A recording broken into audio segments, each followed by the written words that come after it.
is the kind of estimate that Ashok Gulati is working with as far as what it's going to cost us to put the food security bill through, and that is the figure over 3 years, which takes the figure per annum to well over the 1 lakh crore rupee that the government has estimated or budgeted for, and it takes it all the way to over 2 lakh crore rupees. To discuss the implications of the food security bill on India, its fiscal position, we have with us Sunil Jain of the Financial Express and Jagannathan of Firstpost. Sunil, let me start by asking you, while this may be a well-intentioned idea, is it an idea that India can afford at this point in time? And my second question to you, is this really the best way to address India's issues of hunger and malnutrition?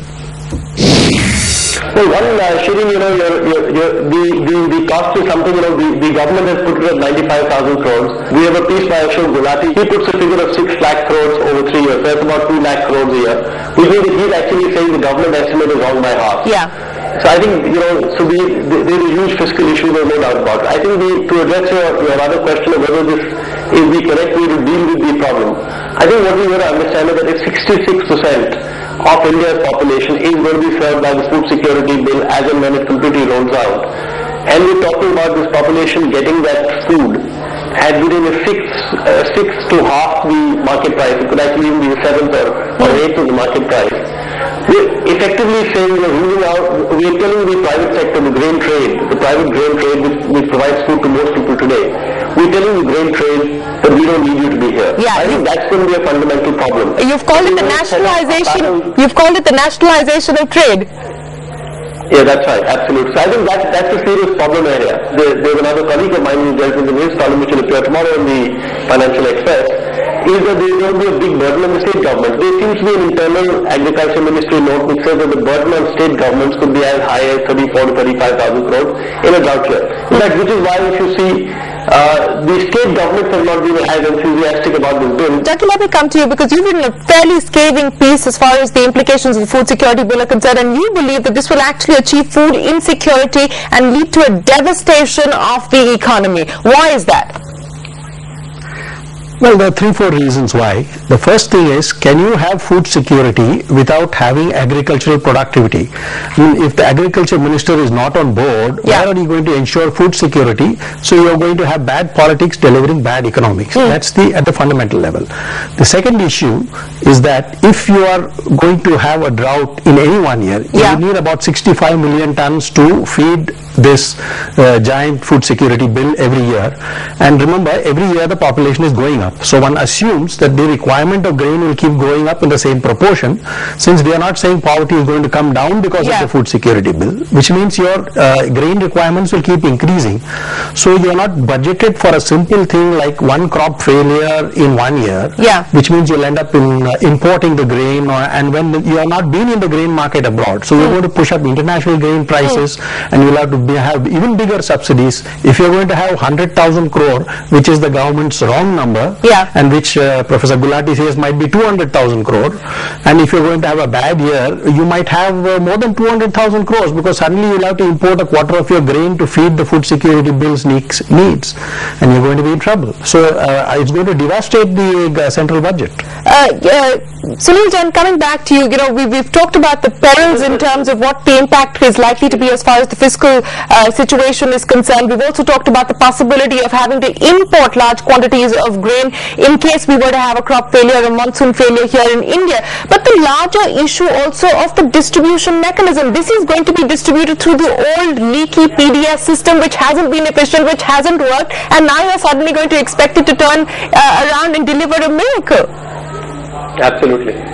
No, in fact, SHEREEN, just to react to the point that Jaggi made, I think what we're all forgetting is the impact on the banks. Because all of this has to be done through, procurement has to be done through Food Corporation of India. The loans through the Food Corporation of India have to come from the banks. And then if you talk about the problem that Jaggi's been talking about, we're talking about a potential huge liability on the banking system as well. But you're absolutely right that we're expecting FCI. It's a broken, creaky FCI. The FCI is probably, if you look at the amount of grain that FCI will now have to move, it will be about, we're talking about a multiple of 2 to 3 times. Because, don't forget that the FCI has a target today, and it doesn't miss that target today. Because today it's not compulsory, it's not a constitutional thing.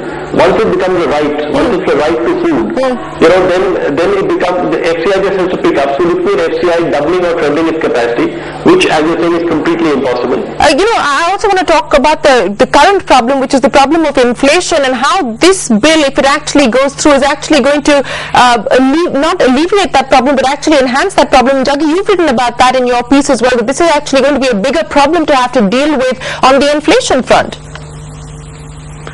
Absolutely, because the prime cause of the current inflation is the consistent increase in minimum support prices for procuring grain. With the food security bill, you're going to be procuring even more and more grain every year, which means you'll have to keep raising your MSP. And if MSP is the prime cause of your food inflation, how is the food security bill going to help us reduce or stabilize food prices unless your productivity is going to grow even faster? So, and I don't see any scheme for that. We don't see another scheme for that. But, you know, gentlemen, I want to talk to you about the larger issue of the politics of entitlements. We've seen it happen with the NREGS. We're seeing it happen now with the food security bill. The problem is that we're not talking about schemes or methods or ways to actually enhance rural productivity or productivity in general. We're talking about doling things out. We're talking about doling out largesse, doling out subsidies. And the consequences of that are going to have to be borne by several generations. Let me start by asking you, Sunil, on the implications of that. Well, you know, you're absolutely right, Shereen. We've got into a politics of entitlement. I don't know, I haven't calculated the number, but I'm pretty certain that if you look at the welfare, the amount of welfare payments that India makes relative to its GDP, it's probably on a par, if not higher, than what Europe does. And we've seen what the politics of entitlement has done to Europe, is brought it down on its knees. You know, we've talked right now about the food security bill, you've talked about Narega. You know, I look at something like the right to education bill. Now you've got a flourishing private education sector, and suddenly the government tells it, hang on, 25% of all your seats have to be reserved for people that I want to, reserve it for. I'm going to decide what the fee that you're going to pay to your teachers are. I'm going to decide what the class of your school, the size of your classroom is. So, you know, we're bringing the politics of entitlement. We're bringing the bureaucracy back into the areas which the private sector had rested, that Dr. Manmohan Singh, ironically, had helped the private sector rest from the government. So we're bringing government back into people's lives. Back into your life in a very, very big way. Jaggi, you truly believe that, you know, this will have serious implications as far as India's fiscal situation is concerned. You believe that this will lead India to become Greece by 2014? That's right, because there are two things. One is, I am not against ensuring food security, but the World Bank says that about nearly 60% of your grain through the PDS is not reaching the right people, which means with 100,000 crores or even with the 65,000 crores that subsidy provided, 60% is wasted. That means you can actually finance your 100,000 crore budget by eliminating the waste in the system. But instead of that, if Professor Gulati's numbers are right, you're going to 200,000 crores.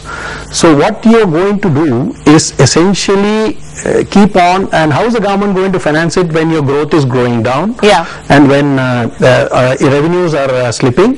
So you're going to actually add to debt, and India's debt to GDP ratio is already well above about 80% or this thing. You're going to be 100% in another 2 years. So Greece is at 120% or whatever. So I think how much longer will it take you to get to where Greece is?